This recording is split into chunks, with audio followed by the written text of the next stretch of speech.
Hi friends, welcome back to my channel. मैं हूं Nancy और आप लोग देख रहे हैं द इंजीनियर लेडी। इस वीडियो में हम लोग बात करेंगे कि पोस्टपार्टम हेयर लॉस क्या होता है और वो कैसे होता है। होता क्या है ना फ्रेंड्स, कि जब एक औरत प्रेग्नेंट होती है तो उसके बॉडी में बहुत सारे हार्मोनल चेंजेस होते हैं। जो कि एक हार्मोन होता है एस्ट्रोजन, जो क्या होता है ना कि प्रेगनेंसी के दौरान ये एकदम से पिक पे चल जाता है। क्योंकि ये हार्मोन पिक पे जाता है तो प्रेगनेंसी के टाइम पे हम औरतों के हेयर एकदम से सिल्की शाइनी हो जाते हैं, बल्कि हो जाते हैं। टूटना है तो एकदम भूल ही जाओ, टूटते ही नहीं है। टूटेंगे भी तो बहुत गिने चुने से। मेरे खुद के हेयर एकदम नहीं टूटते थे उस टाइम पे। मैं भी बहुत खुश हो गई थी कि ओ माय गॉड, मेरे हेयर को क्या हो गया है, इतने गॉर्जियस कब से हो गए, कब से ये इतना टूटना बंद कर दिए। मुझे उस टाइम तक पता नहीं था कि ये एस्ट्रोजन जो हार्मोन है उस वजह से ऐसा हुआ है, क्योंकि उस टाइम वो एकदम पिक पे था।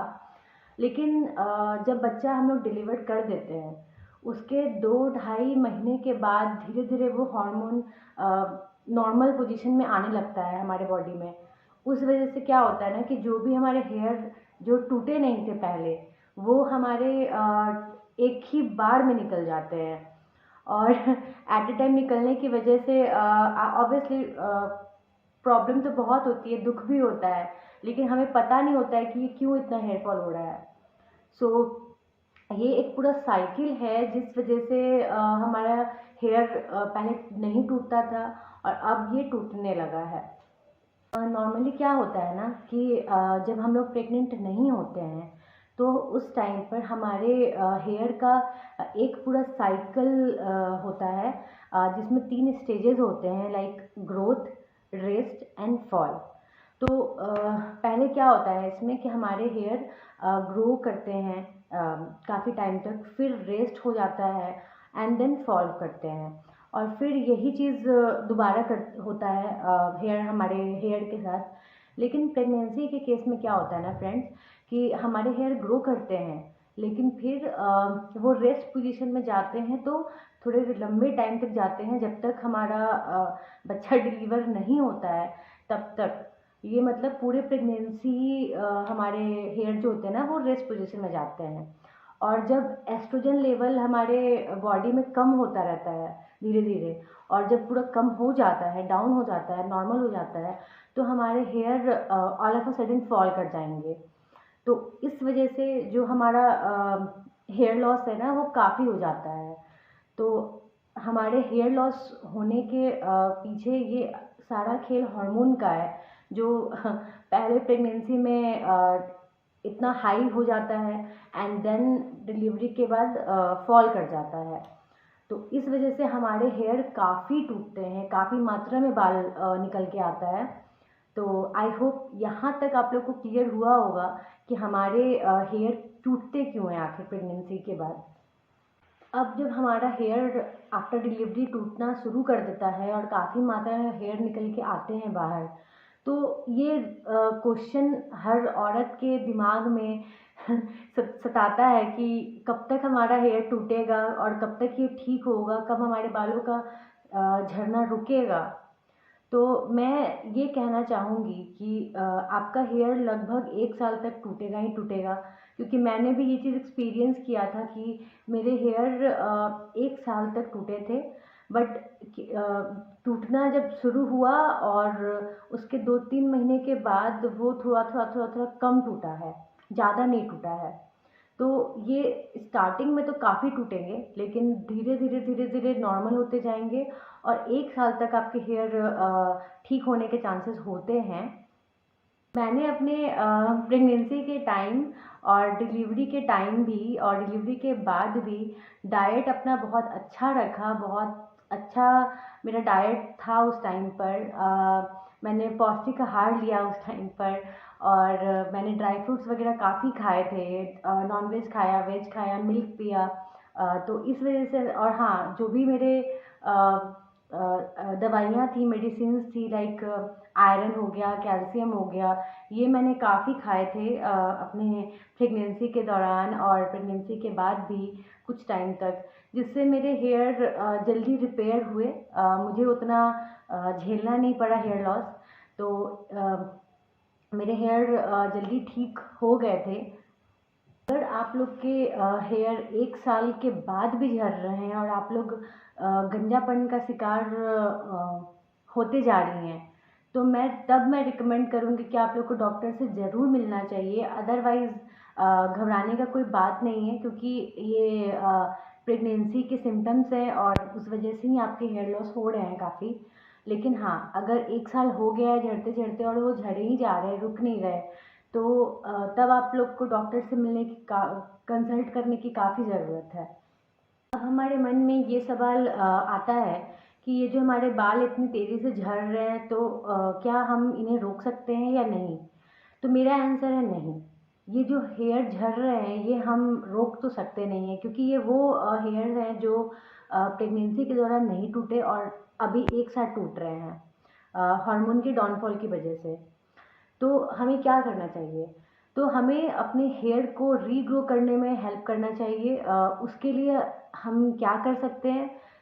अभी मैं कुछ टिप्स शेयर करूँगी आपसे।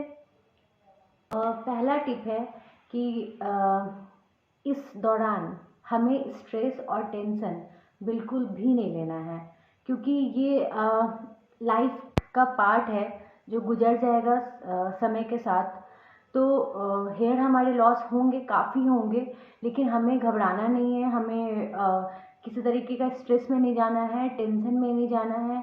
अगर आप टेंशन में जाइएगा तो आपका जो बच्चा होगा वो भी खुश नहीं रहेगा, उसकी भी तबीयत ठीक नहीं रहेगी, क्योंकि वो आप पे ही पूरा डिपेंडेंट रहेगा। तो इस वजह से आप लोग को स्ट्रेस और टेंशन नहीं लेना है इस दौरान।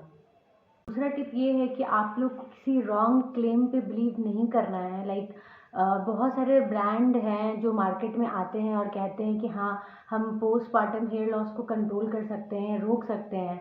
तो पहली बात तो ये पॉसिबल ही नहीं है। दुनिया का कोई भी ब्रांड ये पोस्टपार्टम हेयर लॉस को कंट्रोल नहीं कर सकता है। तो आप लोग को ऐसे ही क्लेम से बचना है, उन पे बिल्कुल भी ध्यान नहीं देना है। तीसरा टिप ये है कि आप लोग जो मेडिसिन अपने प्रेगनेंसी के दौरान लेते हैं, लाइक आयरन एंड कैल्शियम, उसे ही आप कुछ टाइम तक कंटिन्यू करो। मैंने भी 3 या 4 मंथ्स तक कंटिन्यू किया था। तो आप लोग उसे कंटिन्यू करो, जिससे आपके बॉडी में जो भी हार्मोनल चेंजेस हो रहे हैं वो नॉर्मल भी हो जाए और आपके हेयर फॉल उतनी ना हो और आप लोग प्रिवेंट कर पाएँ हेयर लॉस। फोर्थ टिप ये है कि आपको इस दौरान अपने खान पान का बहुत ज़्यादा ध्यान देना पड़ेगा, क्योंकि आप लोग इस टाइम पे फीडिंग मदर भी होते हैं। तो आप लोग को अपने डाइट का बहुत ही ध्यान देना है, स्ट्रिक्टली ध्यान देना है। इस दौरान जो खाना आप लोग अपने प्रेगनेंसी के टाइम में खा रहे होते हो, यही आप लोग को डिलीवरी के बाद भी कंटिन्यू करना है, कम से कम 1 या 2 साल तक, ताकि आपके बॉडी में जो भी घटा है या कमी हुआ है वो पूरा हो जाए और आपके हेयर ग्रोथ जल्दी प्रमोट हो जाएँ। हमें इस दौरान iron and calcium rich foods लेने पड़ेंगे। हमें खाने में ओमेगा 3 लेना पड़ेगा। हम एग खा सकते हैं, चिकन खा सकते हैं, फ़िश तो खा ही सकते हैं, पनीर हो गया, टोफू हो गया, सोयाबीन आप इंक्लूड कर सकते हो, ड्राई फ्रूट्स हो गया, ये खा सकते हो कम से कम एक टाइम दिन में, पूरे दिन भर में। मिल्क ले सकते हो कम से कम 2 टाइम, एक बार सुबह, एक टाइम शाम को। तो ये सारी चीज़ें आप इंक्लूड कर सकते हैं। विटामिन ए ले सकते हो, विटामिन सी खा सकते हो, ऑरेंजेस ले सकते हो। तो जो भी चीज़ें आपके डॉक्टर ने भी आपको बोली होगी खाने के लिए, वो आप कंटिन्यू कर सकते हो इस दौरान। फिफ्थ टिप है, हम लोग अपने घर में ही होममेड मास्क लगा सकते हैं। जैसे हम लोग अपने हेयर में दही लगा सकते हैं, अंडा लगा सकते हैं। ये सब क्या होगा ना कि हमारे बाल को मॉइस्चर देगा और थोड़ा सा बाल शाइनी बनाएगा। इसके अलावा आप अपने हेयर में मेथी को फुलाकर पेस्ट बनाकर भी लगा सकते हैं बाल की रूट्स में। जिससे हेयर ग्रोथ थोड़ा प्रमोट होगा आप लोग का, और जो बाल झड़ गए हैं वो जल्दी जल्दी आ पाएंगे आपके सर पे। 6 टिप है बालों की ऑयल मसाजिंग। ऑयल मसाजिंग के लिए सबसे बेस्ट होता है सरसों का तेल या फिर कोकोनट का तेल। तो मैं ये बोलना चाहूँगी कि आप अपने बालों की ऑयल मसाजिंग करो वीक में कम से कम 2 बार, और अपने हेयर को टूटने से बचाओ। और आपको अपने हेयर में हल्के हाथों से तेल लगानी है, लाइक आप थोड़ा सा लो और इस फिंगर के टिप पे डालो और इस टाइप से थोड़ा सा करना है बालों के रूट्स पे, हल्के हाथों से, जोर से नहीं करना है, ज़्यादा हार्श नहीं होना है, हमें हल्के हाथों से मसाज करना है अपने हेयर को। 7 टिप है कि हमें अपने हेयर में माइल्ड शैम्पू का यूज़ करना चाहिए, हमें ज़्यादा हार्श केमिकल वाले शैम्पू इस टाइम पे यूज़ नहीं करने चाहिए।